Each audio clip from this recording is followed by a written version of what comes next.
ఈనాటి మన లోతైన విశ్లేషణలో ఒక అత్యంత ఆసక్తికరమైన విషయాన్ని మాట్లాడుకోబోతున్నాం. బేసిక్గా ప్రాచీన తెలుగు ముద్రాశాస్త్రానికి మరియు నేటి ఆధునిక జీవశాస్త్రానికి మధ్య ఉన్న ఒక మైండ్ బ్లోయింగ్ కనెక్షన్ గురించి మనం ఈరోజు డీకోడ్ చేయబోతున్నాం. అవును, ఖచ్చితంగా. ఇది వింటున్న వారికి చాలా ఆశ్చర్యాన్ని కలిగిస్తుంది. అదే కదా, అంటే మన చేతి వేళ్ల కదలికలకు, మనం కోరుకునే భవిష్యత్తును వాస్తవంగా మార్చుకునే శక్తికి ఒక డైరెక్ట్ వైరింగ్ ఉందని మన ప్రాచీన సిద్ధులు ఎప్పుడో చెప్పారు. కరెక్ట్, చెప్పారు. కానీ మన దగ్గర ఉన్న ఆధారాలు చూస్తే మేనిఫెస్టేషన్ లేదా సంకల్ప సిద్ధి అనేది కేవలం గాలిలో మేడలు కట్టడమో లేదా పాజిటివ్ థింకింగ్ మాయాజాలమో కాదు అని అర్థమవుతోంది. అవును, ఇది పక్కా సైన్స్. ఒక రకంగా చెప్పాలంటే మన మెదడులోని ఒక చిన్న బఠానీ గింజంత ఫ్యాక్టరీలో జరిగే అద్భుతమైన జీవశాస్త్ర ప్రక్రియ ఇది. ఓ, బఠానీ గింజంత ఫ్యాక్టరీ అంటారా దాన్ని? అసలు ఈ మెకానిజం వెనుకున్న ఆ రహస్యమేంటో మనం ఈరోజు లోతుగా విశ్లేషిద్దాం. తప్పకుండా. మనం ఆ బఠానీ గింజ గురించి మాట్లాడుకోవాలి. దాని పేరు పీనియల్ గ్రంథి. మన మెదడు లోపల 2 అర్ధగోళాల మధ్య చాలా సురక్షితమైన ప్రదేశం ఇది ఉంటుంది. పీనియల్ గ్రంథి అంటే ప్రాచీన తెలుగు సాహిత్యంలో దీనినే ఆజ్ఞాచక్రం లేదా జ్ఞాననేత్రం అని అన్నారా? అవును, కరెక్ట్. అదే ఆజ్ఞాచక్రం. పరిమాణంలో ఇది చాలా చిన్నదే, కానీ మన ఉనికికి, మన చైతన్యానికి ఇదే మూలస్తంభం లాంటిది. ఓ, ఆధునిక విజ్ఞాన శాస్త్రం కూడా దీన్ని అంగీకరిస్తుంది, తెలుసా? ఉదాహరణకు, మనకు నిద్ర వచ్చేలా చేసే మెలటోనిన్ అనే హార్మోన్ ఉత్పత్తి అయ్యేది ఇక్కడే.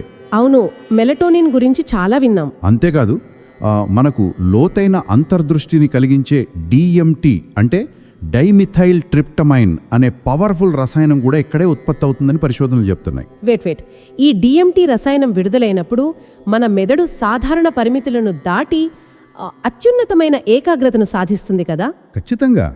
అంటే మనం కోరుకునే వాస్తవాలను సృష్టించడానికి కావలసిన బయోకెమికల్ ల్యాబ్ మొత్తం మన తలలోనే ఉందన్నమాట.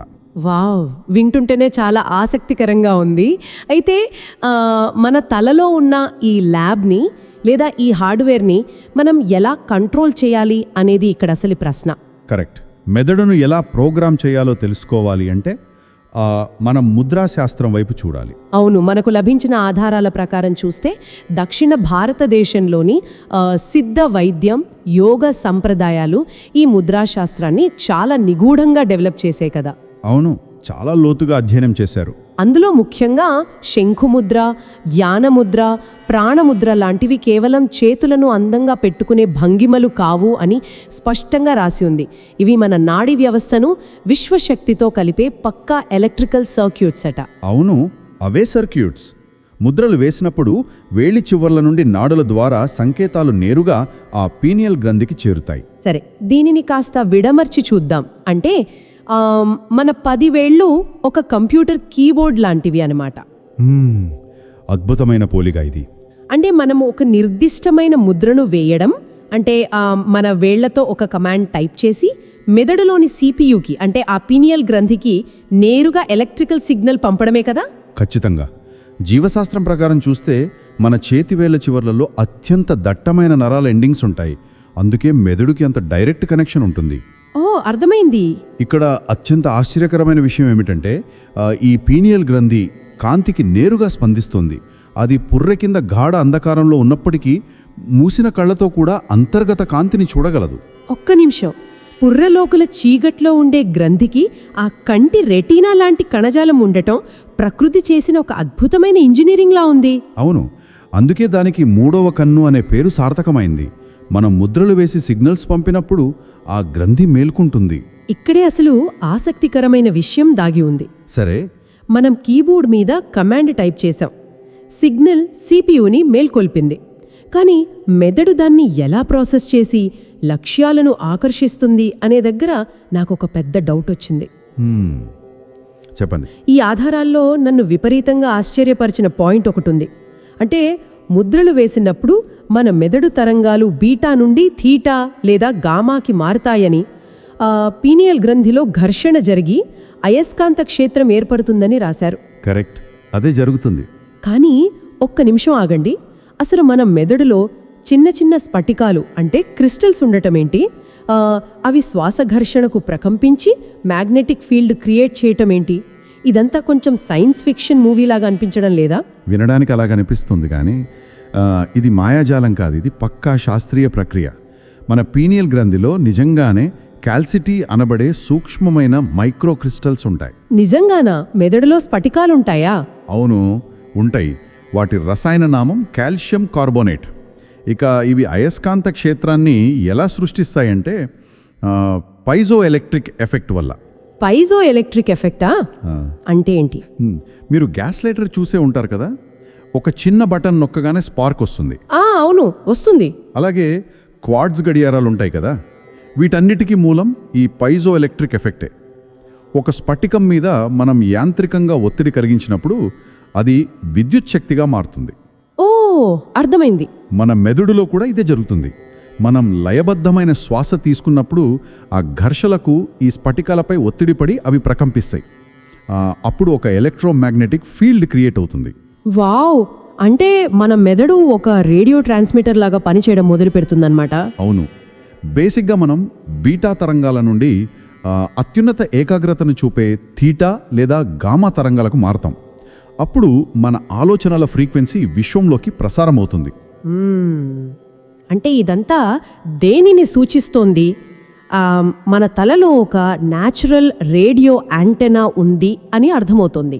కానీ ఈ స్ఫటికాల మీద ఒత్తిడి పెంచడానికి ఒక ఇంధనం కావాలి కదా, అదే మన శ్వాసక్రియ అని డాక్యుమెంట్స్ చెప్తున్నాయి. ఖచ్చితంగా, ఇంధనం శ్వాసక్రియే. మనం సాధారణంగా తీసుకునే శ్వాస కేవలం ఊపిరితిత్తుల వరకే ఉంటుంది. అవును, అది జస్ట్ మనల్ని బ్రతికించడానికి మాత్రమే. కానీ నాడీ శోధన, ప్రాణాయామం లాంటివి చేసినప్పుడు కథ మారుతోందట కదా? అవును, ఆ సమయంలో మెదడుకు ఆక్సిజన్ ఎక్కువగా చేరుతుంది, కార్టిసాల్ అనే ఒత్తిడి హార్మోన్ తగ్గుతుంది. ఇక్కడ ఒక విచిత్రమైన పాయింట్ చదివాను నేను. క్రమ పద్ధతిలో శ్వాస తీసుకుని లోపల కుంభించి ఆ తర్వాత వదలడం ద్వారా వెన్నుముకలోని సెరెబ్రోస్పైనల్ ఫ్లూయిడ్ పైకి నెట్టబడుతోంది అని ఉంది. కరెక్ట్. అంటే మనం చేసే ఈ లయబద్ధమైన శ్వాసక్రియ ఒక హైడ్రాలిక్ పంపులాగా పనిచేసి ఆ వెన్నుముక ద్రవాన్ని పైకి పంపి పీనియల్ గ్రంథికి ఒక రకమైన మసాజ్ చేసి నిద్రలేపుతుందా? మీరు వాడిన హైడ్రాలిక్ పంప్ అనే పదం 100% కరెక్ట్. ఈ సెరిబ్రోస్పైనల్ ఫ్లూయిడ్ అనేది వెన్నెముక చుట్టూ ఉంటుంది. ఒక షాక్ అబ్జార్బర్ లాగా అన్నమాట. అవును, ఎప్పుడైతే మనం లోతైన శ్వాస తీసుకుని ఆపుతామో కింద వైపు విపరీతమైన ఒత్తిడి ఏర్పడుతుంది. బయటకు దారి లేక ఆ శక్తి వెన్నెముక ద్వారా ఒక కెరటంలా పైకి ఎగజిమ్మి నేరుగా పీనియల్ గ్రంథిని తాకుతుంది. వావ్! ఆ ఘర్షణకే కాల్సిటీ స్ఫటికాలు ప్రకంపిస్తాయి కదా? అదే జరుగుతుంది. ఆ క్షణంలో పీనియల్ గ్రంథి భారీ స్థాయిలో ఎండార్ఫిన్స్ మరియు డిఎంటీని విడుదల చేస్తుంది. దీనివల్లే శరీరంలో ఒక విధమైన ఆనందం కలుగుతుంది. యోగులు దీనినే సమాధి స్థితి అంటారు. అంటే యూఫోరియా అన్నమాట. అద్భుతం. కానీ ఇక్కడే నాకు ఒక ప్రాక్టికల్ డౌట్ వస్తుంది. మన శరీరంలో ఇంత అద్భుతమైన మ్యాజిక్ పంప్ ఇన్బిల్ట్గా ఉన్నప్పుడు ప్రతి ఒక్కరూ తమ కోరికలను ఎందుకు సులభంగా నెరవేర్చుకోలేకపోతున్నారు? అది చాలా ముఖ్యమైన ప్రశ్న. ఇక్కడే మన 2026 నాటి ఆధునిక డిజిటల్ యుగం సవాళ్ళు వస్తాయి. అవును, ఆధారాలు కూడా ఇదే చెబుతున్నాయి. మన ఆధునిక జీవన శైలి ఈ మూడవ కన్నును మూసేయడానికి డిజైన్ చేయబడిందా అనిపిస్తోంది. నిజమే. ముఖ్యంగా మనం రాత్రిపూట చూసే ఫోన్ల నుండి వచ్చే బ్లూ లైట్, నీటిలో ఫ్లోరైడ్ రసాయనాల వల్ల పీనియల్ గ్రంథి కాల్సిఫై అవుతోంది. కాల్సిఫై అంటే అది ఒక రాయిలా గట్టిపడిపోవడం కదా. అసలు మెదడును రక్షించే బ్లడ్ బ్రెయిన్ బ్యారియర్ ఉంటుంది కదా, అది దీన్ని ఎందుకు రక్షించలేకపోతోంది? బ్లడ్ బ్రెయిన్ బ్యారియర్ చాలా స్ట్రాంగ్ సెక్యూరిటీ సిస్టమ్.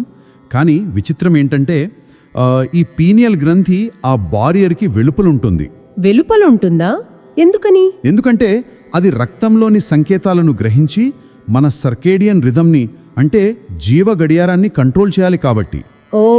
అందుకే ఫ్లోరైడ్ లాంటివి నేరుగా వెళ్ళి ఆ గ్రంథి చుట్టూ కాల్షియం పొరలా పేరుకుపోతాయన్నమాట. కరెక్ట్. గ్రంథి రాయిలా మారిపోయాక మీరు ఎంత గొప్ప ముద్రలు వేసినా సిగ్నల్స్ లోపలికి వెళ్ళలేవు, స్ఫటికాలు ప్రకంపించలేవు. వింటుంటే కొంచెం భయంగానే ఉంది. కానీ దీనికి పరిష్కారం ఉందనే రాశారు.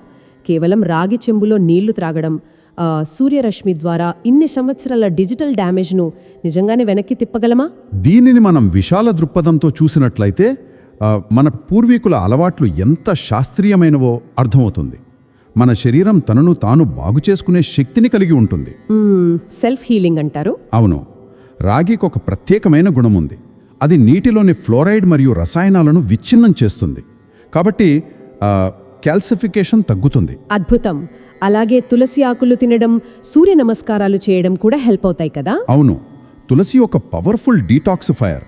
ఇక ఉదయం లేత సూర్యకిరణాలు కంటి రెటీనా ద్వారా లోపలికి వెళ్ళినప్పుడు సర్కాడియన్ రిథం మళ్ళీ సెట్ అవుతుంది. ఓ, పగలు మెలకువగా ఉండు అని గ్రంథికి సిగ్నల్ వెడుతుందన్నమాట. అంటే డ్యామేజ్ని రివర్స్ చేయడం సాధ్యమే? ఖచ్చితంగా సాధ్యమే. నిద్రకు ముందు ఎలక్ట్రానిక్స్కు దూరంగా ఉంటే డీకాల్సిఫికేషన్ చాలా వేగంగా జరుగుతుంది.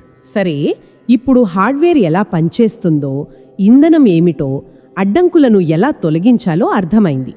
ఇప్పుడు అసలైన మేనిఫెస్టేషన్ ప్రోగ్రామ్ను ప్రాక్టికల్గా ఎలా రన్ చేయాలో చూద్దాం. తప్పకుండా. ఇదొక 21 రోజుల సంకల్ప సిద్ధి ప్రోటోకాల్. అవును, నేను చదివాను. ఉదయం నిద్ర లేవగానే మెదడు సహజంగా థీటా తరంగాల స్థితిలో ఉంటుందట. ఆ సమయంలో సిద్ధముద్ర లేదా శంఖముద్ర వేసి ఆజ్ఞాచక్రంపై దృష్టి పెట్టాలి కదా? కరెక్ట్. అలా చేస్తూ 5 సెకండ్లు శ్వాస తీసుకోవాలి, 5 సెకండ్లు ఆపాలి, మళ్ళీ 5 సెకండ్లు నెమ్మదిగా వదలాలి. ఇలా చేస్తున్నప్పుడు మన లక్ష్యం అప్పటికే నెరవేరినట్లు ఫీల్ అవ్వాలి. కేవలం బొమ్మను ఊహించడం కాదు, ప్రతి కణంలో ఫీల్ అవ్వాలి. కానీ దీనిలో ఒక విషయం చాలా కష్టంగా అనిపిస్తుంది. ఏంటది? అసలు పని జరగకముందే జరిగినట్లు ఆ ఎమోషన్ను ఫీల్ అవ్వడం ఎలా సాధ్యం? అంటే మన మెదడులోని న్యూరోప్లాస్టిసిటీని మనం భవిష్యత్తు అప్పుడే జరిగిపోయిందని నమ్మేలా ట్రిక్ చేస్తున్నామా? ఇది ఒక ముఖ్యమైన ప్రశ్నలు లేవనెత్తుతోంది. ఇక్కడే అసలైన సైన్స్ ఉంది. మన మెదడుకు వాస్తవంగా బయట జరుగుతున్న దానికి, మన లోపల ఊహించుకుంటున్న దానికి మధ్య తేడా అస్సలు తెలీదు. నిజంగానా? తేడా తెలియదా? అవును. మీరు ఆ విజయాన్ని ఫీల్ అయినప్పుడు మెదడు నిజంగానే జరిగిపోయిందని నమ్మి డోపమైన్, సెరటోనిన్ లాంటి రసాయనాలను విడుదల చేస్తుంది. దీనివల్లే న్యూరోప్లాస్టిసిటీ పనిచేస్తుంది. ఓ, అంటే ఒక అడవిలో మొదటిసారి నడిచినప్పుడు కష్టంగా ఉంటుంది, కానీ రోజు నడిస్తే అదొక స్పష్టమైన రోడ్లా మారుతుందన్నమాట. అద్భుతమైన ఉదాహరణ. 21 రోజులు ఇలా చేస్తే కొత్త న్యూరల్ పాత్వేస్ ఏర్పడతాయి. దీనినే neurons that fire together wire together అంటారు. వావ్! భవిష్యత్తు సంకేతాలు, స్పష్టమైన కలలు కూడా వస్తాయనే ఆధారాలు చెప్తున్నాయి కదా? అవును. నమ్మకంతో ఆ ఉద్వేగాన్ని పీనియల్ గ్రంథికి పంపినప్పుడు ఆ విద్యుదయస్కాంత క్షేత్రం లక్ష్యాలను ఒక మ్యాగ్నెట్ లాగా ఆకర్షిస్తుంది. తెలుగు ముద్రాశాస్త్రం, సరైన శ్వాసక్రియ మరియు పీనియల్ గ్రంథి యొక్క అద్భుతమైన బయోలాజికల్ కలయికాని స్పష్టమవుతోంది. ఖచ్చితంగా మన శరీరమే ఒక అత్యున్నతమైన టెక్నాలజీ. అవును, మన వేలి చివర్లలో, మన శ్వాసలో విశ్వాన్ని సృష్టించే శక్తి దాగి ఉంది. సరే, ముగించే ముందు నాకు ప్రొవకేటివ్ థాట్ వస్తుంది. నేను దీన్ని వింటున్న వారి ముందు కూడా ఉంచాలనుకుంటున్నాను. చెప్పండి. మనం చేసే ప్రతి ఆలోచన పీనియల్ గ్రంథి ద్వారా విశ్వంలోకి ప్రసారమై మనకు కావాల్సిన భవిష్యత్తును ఆకర్షిస్తుందని ఈ సైన్స్ చెబుతోంది కదా? అవును, చెబుతోంది. అయితే ఒక్క వ్యక్తి చేస్తేనే ఇంత శక్తి ఉంటే, ఒకే లక్ష్యంతో ఉన్న వందలాది మంది కలిసి ఒకే సమయంలో ఈ ముద్రలు వేస్తూ ఒకే లయలో శ్వాస తీసుకుంటే ఏమవుతుంది? అద్భుతమైన ఆలోచన ఇది. ఆ సమిష్టి విద్యుదయస్కాంత క్షేత్రం కేవలం వ్యక్తిగత జీవితాలనే కాకుండా మొత్తం ప్రపంచ గమనాన్నే మార్చగలదా? ఇది ఎవరికి వారు స్వయంగా ఆలోచించాల్సిన అద్భుతమైన విషయం. అవును, సమిష్టి చైతన్యం అనేది వ్యక్తిగత చైతన్యం కంటే ఎన్నో రెట్లు పవర్ఫుల్. ఆ సమిష్టి ఫ్రీక్వెన్సీ ఖచ్చితంగా వాతావరణాన్ని మార్చగలదు. ఖచ్చితంగా. మన ఆలోచనలు శూన్యం కావు, అవి భవిష్యత్తును నిర్మించే ఇటుకలు. ఇంతటి అద్భుతమైన, ఉత్సాహభరితమైన ఆలోచనతో ఈనాటి మన లోతైన విశ్లేషణను ముగిస్తున్నాం. మళ్ళీ కలుద్దాం.